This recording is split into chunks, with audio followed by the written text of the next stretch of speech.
Barkanku da sake saduwa da mu a cikin wannan tasha tamu ta Action Hausa TV. A yau kuma za mu ci gaba da kawo muku tarihin ƙofofin Kano ne wanda da muke bayar da shi, wanda za ku ga a daji ne ake babbayawa haka lokaci-lokaci.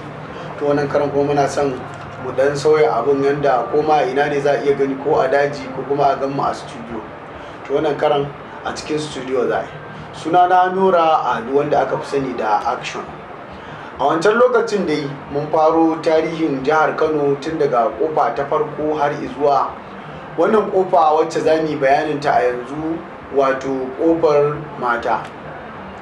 Mun fara daga kofar Kansakali, inda muka zo kofar Waika, muka zo kofar Dankwai wato ita ce kofar Kabuga, muka zo kofar Lunkwi wacce ita ce kofa ta hudu, inda muka tafi kofar Mazugal.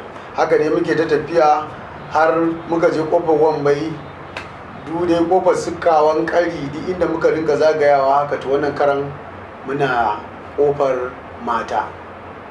Da yawa dai mutane za su ji ana cewa kofar mata, kofar mata. Wasu za su dauka ko mata ne suke zama a gurin suke sayayya da sauransu. Na sha ji inji mutane suna cewa a saboda daman gurin baya rabo da mata ne sa aka sa mata kofar na mata. To ba haka bane. A zamanin sarkin Kano Muhammadu Rumfa, inda a wannan lokaci ne wannan kofa aka sa mata kofar na mata. A lokacin sarkin Kano Muhammadu Rumfa ya so ya gyaggyara sarautar Kano tun daga gidan gurare da dama a cikin fadin Kano, inda ya daɗa faɗaɗawa. Kano a lokacin a tsuke take, ba ta da faɗi da yawa. Sabida haka yanzu tunda mutane sun yawa, sarkin Kano Muhammadu Rumfa zai daɗa faɗaɗa yanda Kano za ta zama ta daɗa faɗi. A wancan ƙofofin da muka rufe da su, ta bi ne ta nan ɓangaren da za a sake dawowa a haɗu da ƙofar Kansakali, wato nan wajejen bakin ruwa, asibitin Aisani. Ta nan lokacin ita wannan badala ta yanka ta bi. Kaga a wancan lokacin babu kofar su gadon kaya, kofar na isa da sauransu, duk ba a zuba su ba a cikin Kano, ba a da faɗin wannan. To amma daga bisani shine aka fara faɗaɗa kofofin, inda aka fara samun waɗannan kofofi irin su kofar mata ɗin. Duka za mu ga ya aka yi haka. A zamanin sarkin Kano Muhammadu Rumfa, har duwayencan sarakunan da suka gabata, duba kudi ake amfani da shi ba. Saboda haka ana yin ban gishiri in baka manda ne, inda za ka kawo abu ku yi musanya da shi a matsayin darajarsa kaza ne, wannan ma kaza ne. Haka ake har zamanin sarkin Kano Muhammadu Rumfa. Don haka a wancan lokacin, kafin zamanin sarkin Kano Muhammadu Rumfa, a duk faɗin Kano gabaki daya babu ma doki, sai dai jaki da sauran irin yadda za ka ci akwai awaki haka dai, wanda kun biyo mu a baya za ku ji yadda aka ringa bayanin da sauransu. To saboda haka a wancan lokacin ma sarki yana hawa kan jaki ne, babu doki. Amma a zamanin sarkin Kano Muhammadu Rumfa an samu sabuntawa, inda doki ma ya shigo, saboda ana mu'amala da larabawa da sauransu da suka rinka shigowa. Ilimi kuma ya faɗaɗa a wannan lokacin, inda ake da mutane daban-daban a cikin jihar Kano. Don haka kowanne mutum ya shigo zai zo da idiyarsa da iliminsa, zai zo kuma da abin da yake amfani da shi. To a wannan lokutan larabawa suna shigowa na Misira, na wato kasar Gaddafi, duk an shigo cikin Kano, an aure juna kuma an hayayyafa, wasu kuma suna zuwa kasuwanci suna fita. Saboda haka sarki Muhammadu Rumfa ya ga yayi shawara da magina wanda suka san taswirar gari yanda al'amura suke, inda ya ce yana so ya daɗa faɗaɗa Kano. Inda bayan sun yi shawara da magina, wancan maginan na wannan lokacin wanda suke da basira sosai, kuma su ne kamar yanzu yadda za ka ce architect, wanda suke tsara taswirar wajen gini su yi shi kuma ya zauna daram. don akwai gine-gine da dama wanda tun daga wayancan lokutan har zuwa yanzu akwai shi. Wannan bayani dai da muke yi, gidan makama shine gidan sarauta na sarkin Kano Muhammadu Rumfa kafin a ce an yi wannan asibitin na Siya Bayero inda ya zama gidan sarauta na biyu, sannan kuma aka zo aka yi gidan sarauta ne yanzu wanda sarkin Kano Alhaji Aminu Ado Bayero yake ciki. To inda ya yi sa aka shela mutanen birni da na ƙauye da aka zo aka taru, ya nuna zai da fara da faɗin birnin Kano. Washe gari kuwa mutane suka taru da kayan ayyukansu, inda aka zo ya fara shata guri, ana bi ana ci gaba da wannan haƙan badala da gini. Aka zo daidai inda ake cewa ƙofar mata, inda sarki ya shata aka yi soro aka rufa, aka kawo ƙofa mai kyau ta karfe, don mu har duk a wannan lokacin dama Kano an santa da arzikin dutsen da ake yin karfe.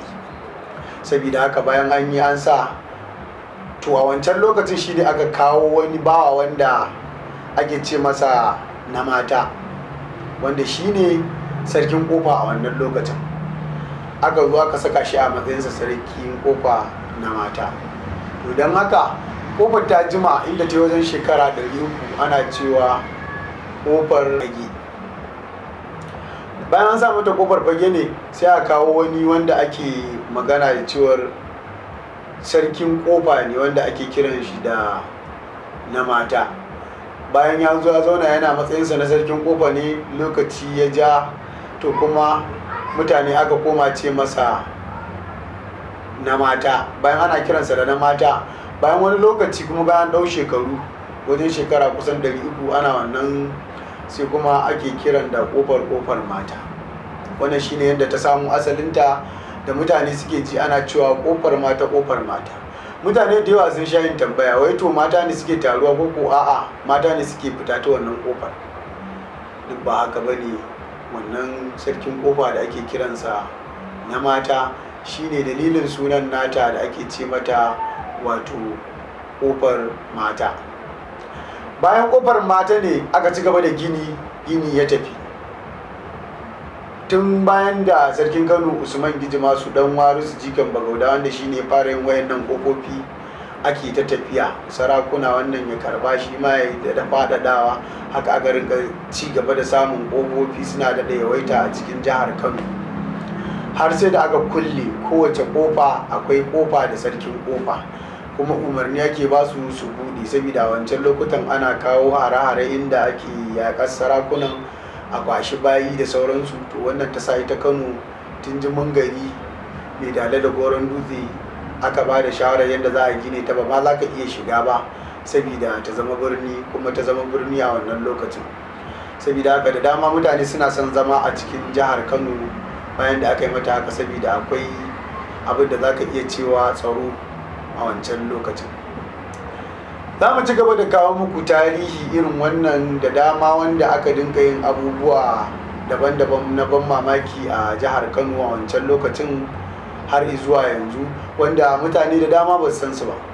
Akwai mutane karfafa, akwai mutane matsafa, akwai mutane masu bin Allah daban-daban, waliyai duka a cikin jihar Kano, wanda duk wanda aka ɗauko tarihinsa aka buɗe abin zai baka mamaki.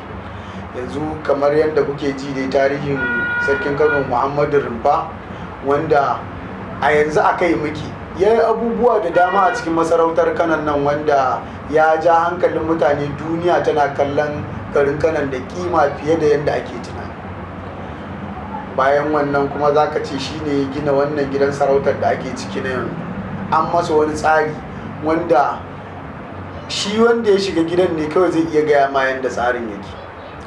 Guri ne aka yanka babba, wanda aka yi katon gida, kuma gidan za ka iya cewa bai da makota a jikinsa da zai zo a ce ko an ba da matsala ko an haura ta katanga. To an yi katanga ma mai tsawon gaske, wanda ba za ka iya zuwa ka ce ka haura ko ba a ganka ba.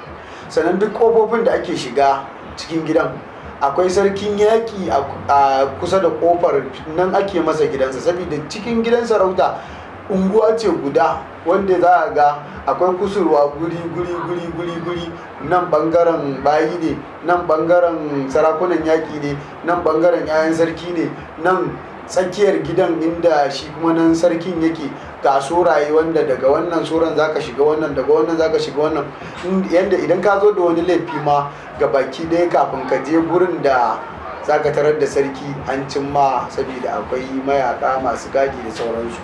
Haka aka tsara wannan gidan, sannan an yi masa kwalliya wacce kai da kanka in ka zo ba za ma ka ji damar ƙwarin gwiwar da zaka ce ka iya samun damar da har zaka je ka wuce har ka je wajen sarki ba. Dan saboda a wancan lokutan na da an samu sarakunan da aka dinka kashe su ko hada baki har a je gurin, to kowanne bi da bi in an samu matsala daga bangaren wane ne har ta zo wani har aka samu, saboda haka aka rufe wannan babu na irin yadda za a je a kai wa sarki hari, kai baka ma san ma inda ma sarkin yake ba ma da farko.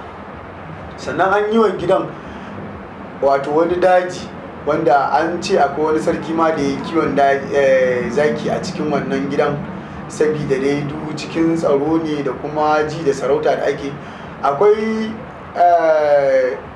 jemagu da suke a cikin gidan wanda sarki zai fita za a ce za su yi mabaibai, in ya dawo za su yi man maraba. Shi jemagi al'adarsa dama baya son matsi, saboda haka daga an zo sarki zai fita daga an rintuma bindiga sama, to shi kuma za su tashi sama far, sai a ce suna masa baibai sarki zai fita. Idan ya dawo nan ma ana harba bindiga sama, to kuma sai su sake tashi, nan ma ya ce to maraba suke yi wa sarki. To duk an tsara irin wayannan abubuwan a cikin gidan sarautar nan sosai da sosai.